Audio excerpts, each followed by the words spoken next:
Happy day friends. டேஸ்டான கோவக்காய் பொரியல் எப்படி செய்யலான்னு பார்க்கலாம் வாங்க. எண்ணெய் 1.5 ஸ்பூன் ஊற்றிக்கலாம். கடுகு போட்டுக்கலாம். உளுந்தம்பருப்பு போட்டுக்கலாம். கடலைப்பருப்பு போட்டுக்கலாம். கருவேப்பிலையும் காஞ்ச மிளகாயும் போட்டுக்கலாம். பொடியாக நறுக்கின வெங்காயம் போட்டுக்கலாம். பூண்டு கொஞ்சம் போட்டுக்கலாம். தக்காளி போட்டுக்கலாம். ஜீரகம் ஒரு 1/2 ஸ்பூன் போட்டுக்கலாம். பொடியாக நறுக்கி வச்ச கோவக்காய் போட்டுக்கலாம்.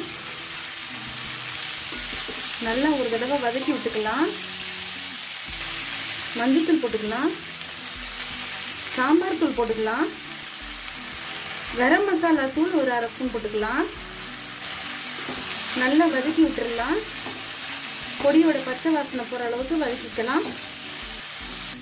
தேவையான அளவு கல் உப்பு போட்டுக்கோங்க. காய் மூழ்கும் அளவுக்கு தண்ணி ஊற்றிக்கலாம். கொஞ்சமாக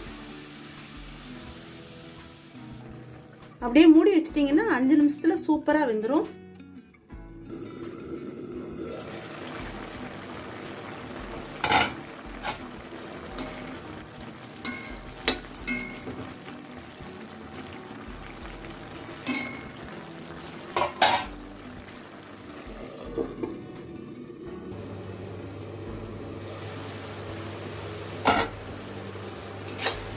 நல்லா தயாராகிடுச்சு. சூப்பரான கோவக்காய் பொரியல் அருமையாக இருக்கும்.